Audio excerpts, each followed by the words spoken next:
So in this lesson we're going to look at collinearity, and you have already come across the term collinear back in the very first unit of work on the higher on straight lines. So we learned at that point that points are said to be collinear if they lie on the same straight line.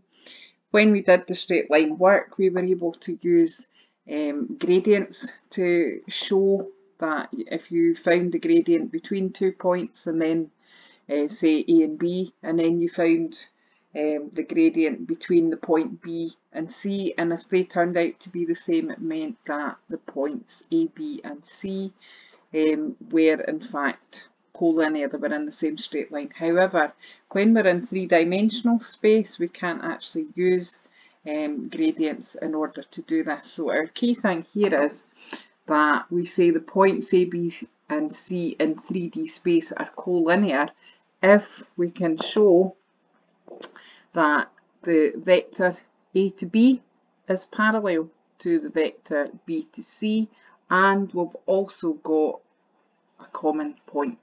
So that will be our basis for being able to prove that points are collinear. We will show that the vectors A to B, B to C are parallel, and we then make a statement about there being a common point.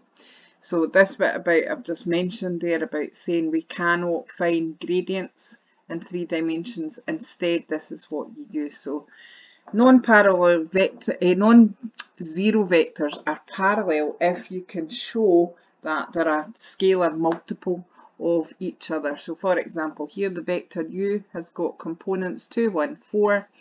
The vector v has got components 6, 3, 12. It's almost like thinking about doing factorising with that. There's like a common factor there of 3. So if you take it outside the vector, you can then say, well, those two vectors are the same. So you've got the 3 times the 2, 1, 4. So because of that, so you've got this vector u, and then you've worked out this other vector v, which is 3 times the length of that, so it's 3u. So in that case, we can say those two vectors are actually parallel. Sometimes it's not quite as obvious what the scale factor is when you're looking at them. So here, for example, the vector p had components 15, 9, minus 6. The vector q, 20, 12, minus 8. Each of those are actually a factor of this vector here, the 5, 3, minus 2. So they are also both parallel. Right? If you imagined that this was kind of like your basic vector, we'll call it u. So we could say that we've got one vector that's 3u, and then we've got this other vector that is 4u. So clearly those two vectors are in fact parallel. So what we're going on to look at now is how can we show that not only are vectors parallel, but actually that they are collinear. So if you'd worked out for a particular, for 2 points A to B, that you have a vector u that's representing them, and then you work out that the vector between B and some other point C is a combination of that, is some sort of scale version of that one as well, then it does mean that you've got them in a straight line. If it's a totally different vector, then it means that it would be going off in a different direction. So our basis is that we want to try and find the scaled version and how they compare to each other. So this question in your book, you're looking for show, right? Key thing here, show that the points A, B and C are collinear. So starting point with this, you're going to work out what A to B is equal to, and standard position vector result is that A to B can be worked out by doing the position vector B minus the position vector of A. So that means I'm going to have 8 minus 5, 9, and we're going to be subtracting 1, minus 2 and 5. And if we do that, that's going to give us 7 minus 3 and 4. And then we're going to work out the vector B to C. That's going to be using position vector C minus position vector B. So remember, you use your coordinates to get your components. So 22 minus 11 and 17, and we are minusing the vector from that is 8 minus 5, 9, and that is going to give us 14 minus 6 and 8. And remember, this is about us comparing these two things. So what we're actually saying here is, if you look at this second one, you can almost see there's like a common factor, so of 2. So we would write down 2, 7 minus 3, 4, and notice, right, that this is the same as this one over here. So what we've just worked out there is that actually, right, that is going to be equal to 2 times the vector of A to B. That's what we have just worked out. So how does that show us that the points A, B and C are collinear? Well, because, right, what we can say in our statement, or what we should say, and this is almost like a template for what you need to write down. So you need to be saying that since A to B is equal to 2 times B, that's the wrong way around, sorry. This is what you want to make sure you don't make a mistake.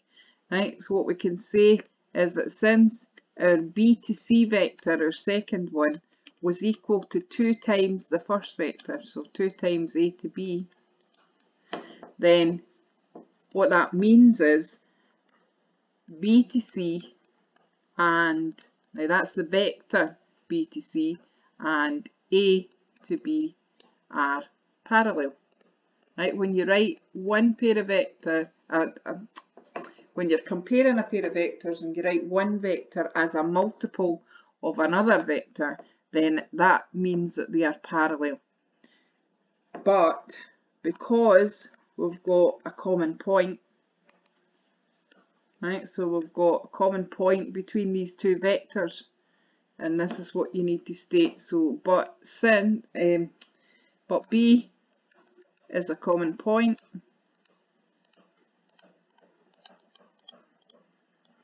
and because that's the case, that automatically means points.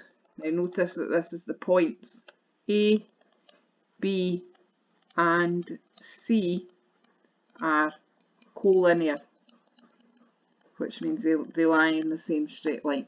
Right, it's not the vectors that are collinear.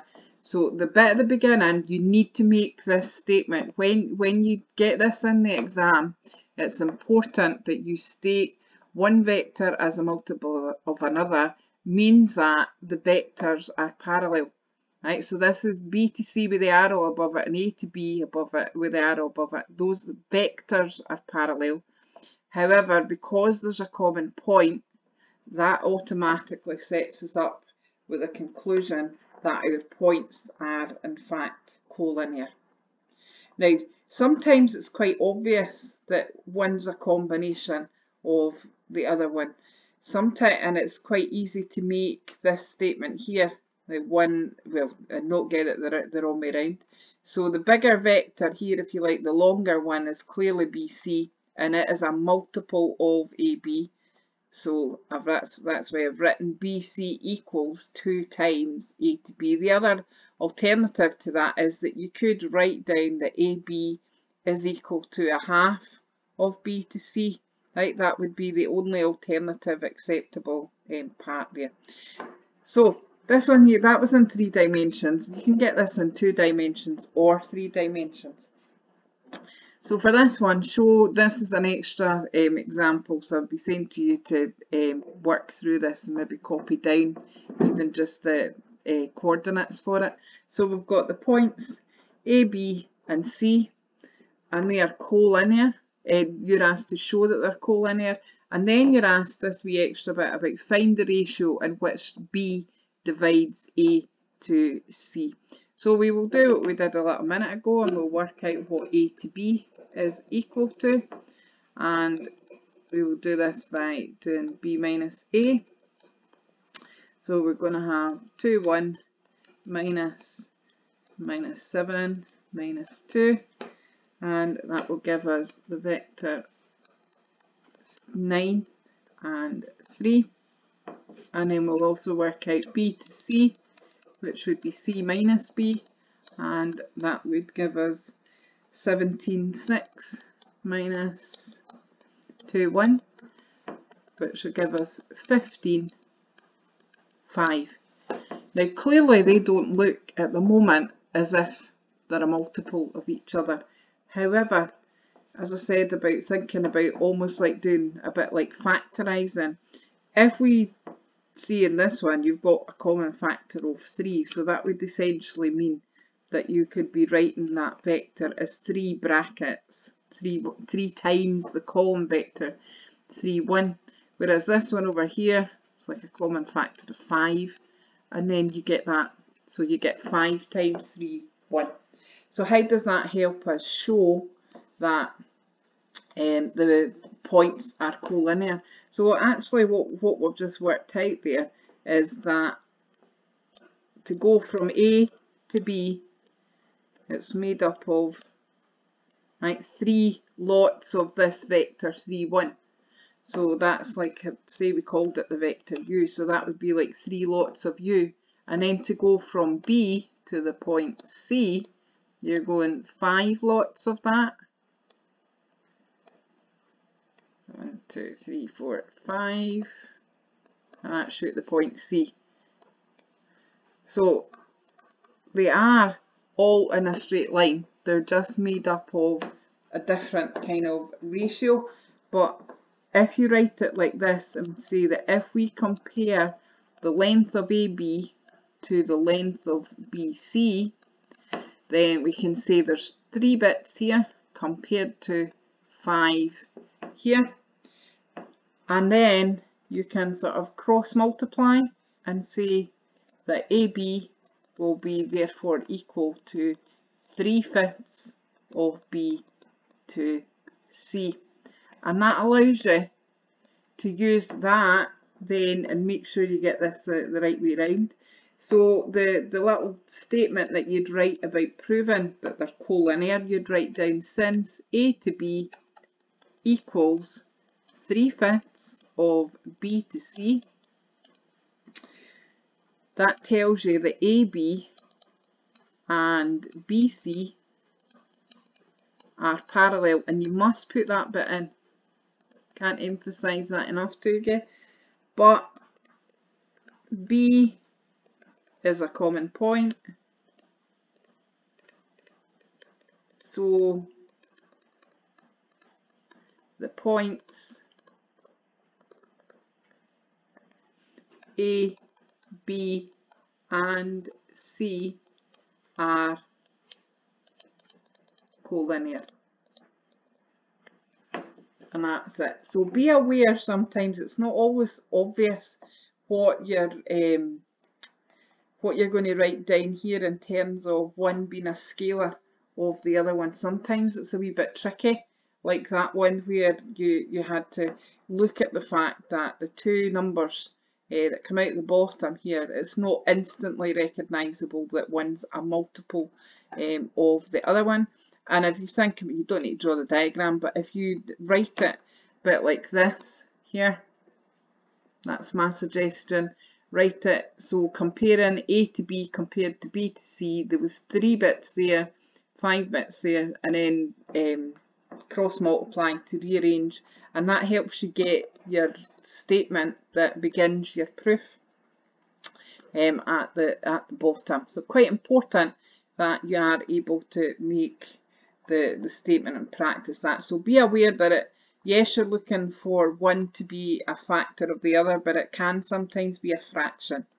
So for you to practice this in the textbook, exercise 13I, you would do question 1. You can miss out 2 to 5 initially move to 13k, do questions 3 and 4, and then maybe go back to 2 and 5 and do some extra questions.